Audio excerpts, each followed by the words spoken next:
edição de Super Livros.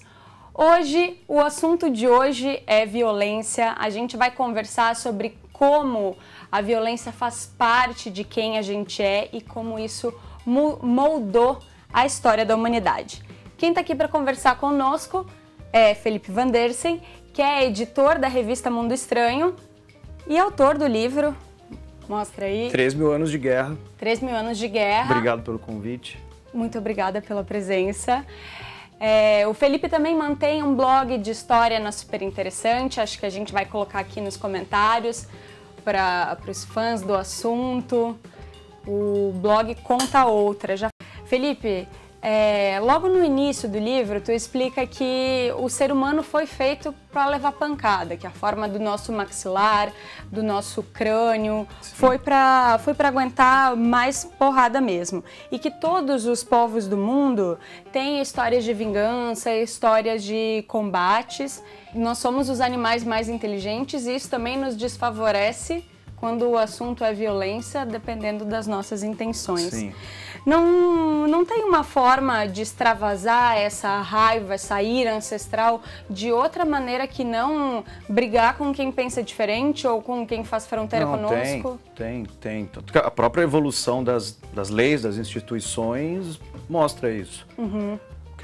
O que a própria história mostrou foi que economias mais humanizadas, leis que olhem mais minorias e que contribuam mais com esse jeito de segurar a nossa violência, mostrou uma queda geral.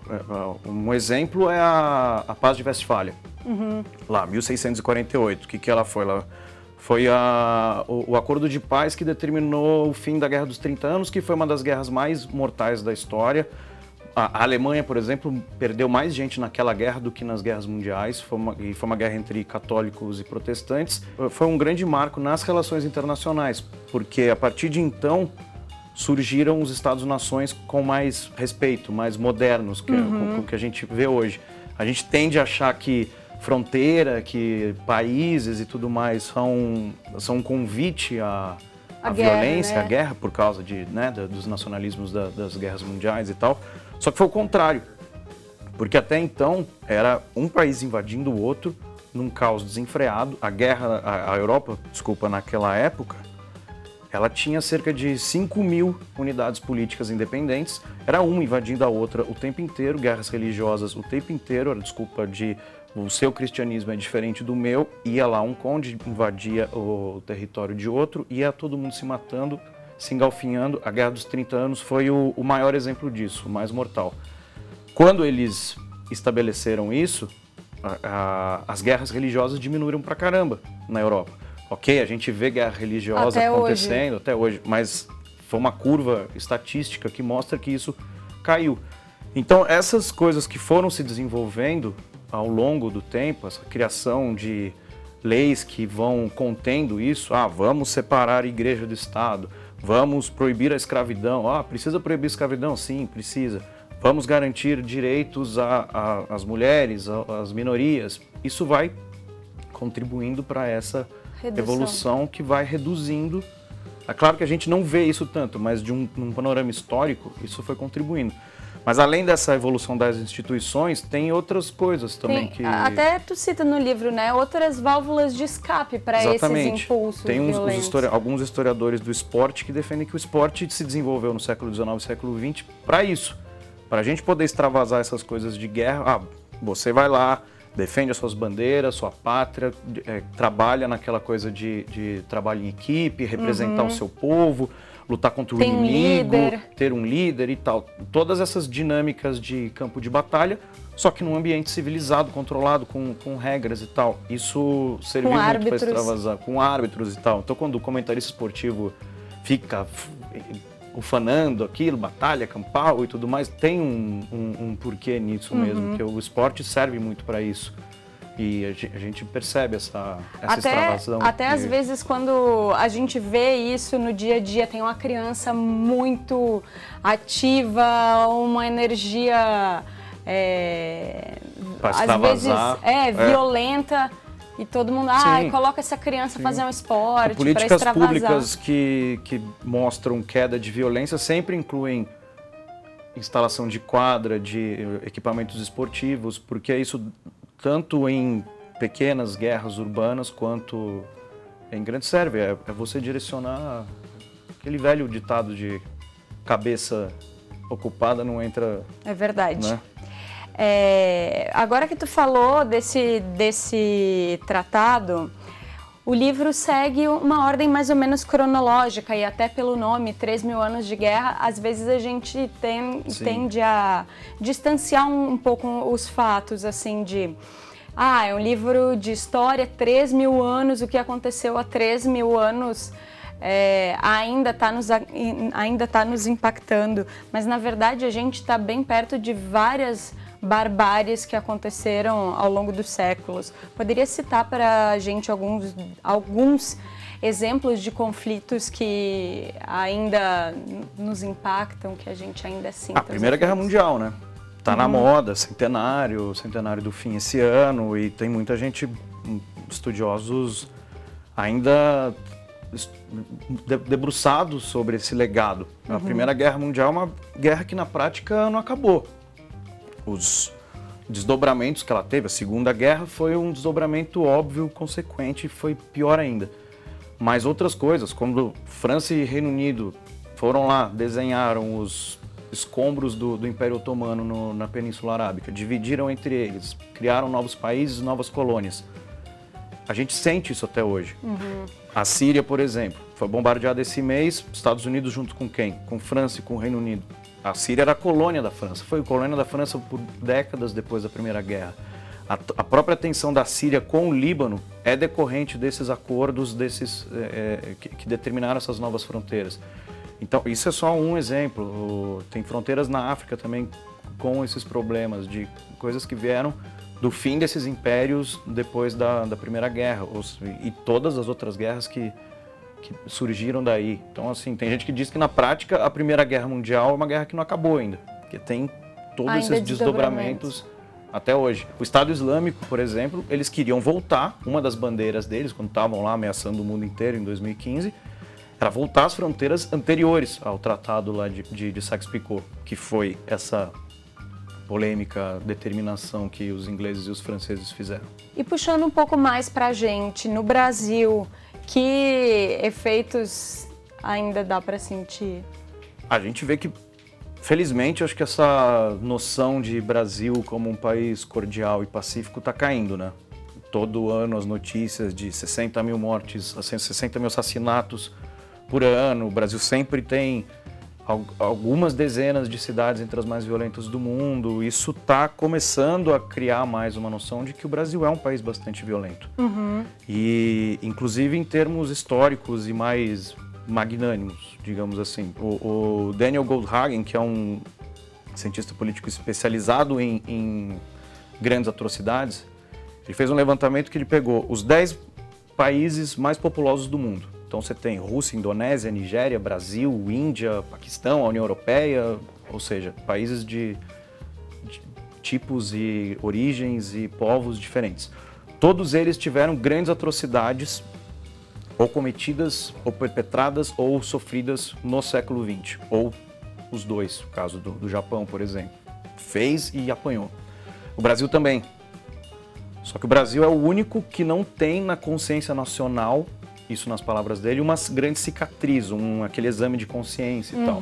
Mas, dentro do território brasileiro, 800 mil índios sumiram em meio século. É muita gente. Sim. São 800 mil pessoas. E a gente relativiza isso porque bota mais a culpa na doença, na desapropriação de terra, eles estavam meio no caminho do progresso. Um dos capítulos mais importantes do livro é sobre a Guerra dos Balcãs nos anos 90. Sim.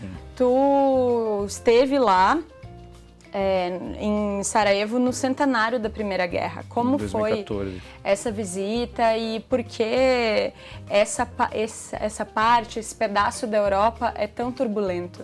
Eu fui para Sarajevo e fui para Mostar também, que é uma cidade linda, bem de arquitetura otomana, que os croatas detonaram, destruíram a cidade inteira. E engraçado porque A gente tem muito essa noção de que os sérvios e tal foram para cima dos bósnios, né, e mais assim, os croatas aprontaram muito nessa guerra também, que também quiseram abocanhar a parte católica da Bósnia. E foi bacana porque não só foi o centenário do começo da Primeira Guerra, como também foi na época da outra Copa, e era a primeira vez que a Bósnia estava, então eles estavam num momento especial para eles e tal, que a seleção da Bósnia estava participando e era a Copa aqui no Brasil, então rolava esse interesse deles, e eles viam a seleção como talvez era a coisa mais, a instituição nacional que mais funcionava na época, e mesmo assim ela era cheia de polêmicas, porque não representava todos os povos e tal. A Bósnia é um país muito complicado ainda hoje. Ela é um protetorado hiperburocrático e as pessoas que eu entrevistei lá, elas não viam muito o futuro na forma como estavam vivendo. Elas sentiam que uma guerra ia vir mais cedo ou mais tarde. E isso não é nenhuma novidade deles. A gente lembra da guerra da Bósnia nos anos 90, Bósnia, Kosovo, Eslovênia, Croácia, Sérvia. Mas foi a última, teve várias outras. Antes da Primeira Guerra estourar, teve 2 guerras balcânicas, guerras regionais, que a humanidade toda, a Europa pelo menos, ficou preocupada em cima, mas essas guerras se resolveram lá. Foram guerras bastante mortíferas, destruidoras, mas ficaram lá. Tanto que quando teve o atentado de Sarajevo, lá em 1914, teve muito político europeu que achava que aquela seria só a terceira guerra balcânica. E vai se resolver lá, vai ser uma guerra entre a Sérvia e a Áustria e beleza. Só que não, a gente sabe que não, aquilo expandiu para o mundo inteiro, até o Brasil chegou a participar. Para quem for ler o livro do Felipe, esse é um dos capítulos, dando um spoiler aqui, esse é um dos capítulos mais bonitos. Muito obrigado. E uns personagens muito interessantes também. Felipe, outra coisa aqui é a questão da arte, de como a violência influenciou a arte ao longo dos séculos e como essas obras muitas vezes acabaram estimulando esse ciclo de mais intolerância, de mais brigas e mais guerras. Por que isso acontece? Por que a gente estetiza tanto a violência? É que a violência sempre fez parte da própria história da humanidade. Ela acompanha a gente desde que a gente era Homo sapiens. Vem de antes até. Então a violência sempre fez parte dessa realidade. Era normal que ela estivesse representada na arte, na cultura e tal. E nas religiões. Você entra numa igreja, tem sempre um santo decepado, os martírios dos santos. Não precisa nem entrar no mérito da própria cruz, a violência em si. E tal, qualquer museu que você entra, tem gente lá sendo exterminada. A guerra sempre foi uma fonte de inspiração para qualquer forma de arte. Até hoje a música, você vê essa explosão de hip hop, o quanto que eles falam de violência, etc. Mas o que acontece também é que muitas vezes a gente tem monumentos, obras de arte louvando, né? Em que a violência está nas entrelinhas. Você não enxerga que o empurra, do Monumento das Bandeiras aqui em São Paulo, ou o Arco do Triunfo em Paris. Você está lá visitando Paris, fazendo turismo, aquela coisa bonita, conectando 13 avenidas e tal. Faz parte da paisagem.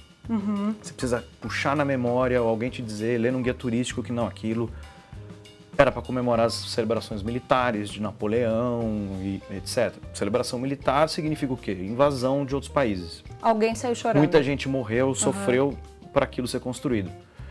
E desprende, é turismo hoje, praticamente. Pega na música, para ficar no Napoleão, 70 anos depois, o Tchaikovsky, a abertura 1812, aquela do... né? Aquilo hoje é música de videogame, de comercial de pasta de dente, da cena final de V de Vingança, o escambau de filme infantil, desenho animado e tudo mais. Só que aquilo foi encomendado pelo governo czarista para o Tchaikovsky compor para celebrar o aniversário da derrota do Napoleão na Rússia, o famoso General Inverno. que hoje você ouve aquilo, que porra, sinfonia linda e tal, você não vai lembrar que aquilo... Fui aprender no teu livro, foi não porque sabia. um monte de francês morreu lá de frio por causa da, talvez, petulância e do Napoleão, estratégia dos russos, enfim. Isso foi uma coisa que eu descobri na apuração. A violência às vezes faz tão parte da nossa vida que mesmo nas coisas mais bonitas e supostamente inocentes, ela está presente. Tem uma argamassa, uma base, um pano de fundo de violência, de sangue, de gente que sofreu e morreu extremo. Uhum. A história da humanidade é uma história de guerras, de acordo, de guerras por acordos descumpridos. Depois da apuração, tu acredita que a nossa tendência é que a gente viva num mundo um pouco mais pacífico? Ou melhor, que a gente cumpra mais os acordos evitando guerras? Não, eu acredito que sim. Porque se você for analisar as grandes estatísticas, olhando num panorama macro, de séculos para séculos, você vê que tem menos mortes violentas. A qualidade de vida é melhor em todos os aspectos do que era 100 anos atrás, 200 anos atrás. Então a humanidade vai evoluir para isso. Mas é claro que vai ter ciclos violentos, vão ter novos picos e tal. O século XX teve, ao todo, menos mortes violentas do que o século XIX, mas ele teve duas grandes guerras, os piores ditadores de que se tem notícia, as maiores atrocidades, porque foram grandes ciclos de violência. Uhum. E com estes novos florescimentos de extremismos de um lado ou de outro em vários lugares do planeta, líderes populistas malucos, ditadores destrambelhados ameaçando pintar aqui e ali, dá certo medo. No começo do século XX estava assim, mas a gente tem esperança de que são com esses erros do passado que a gente aprende, né? A gente tem que conhecer mesmo a história para não repetir. É verdade. E essa também é a importância do teu livro, de a gente ler história para entender o passado, para compreender por que as coisas estão assim hoje, para evitar que essas atrocidades se repitam. A ideia é essa, né? Valorize o seu professor de história. É verdade. E os escritores de história também. Bom, Felipe, muito obrigada pela conversa. Obrigado. Parabéns pelo livro, pelo teu trabalho no blog. Das guerras religiosas, às opressões comunistas anti-religião, um homem sempre inventa um argumento qualquer para cobrir outro homem de tiro, porrada e bomba. Acredita em Deus e o faz de escudo. Ou não gosta de padre, de madre, de frei, de bispo, de Cristo e não diz amém. E mata todo mundo que diz.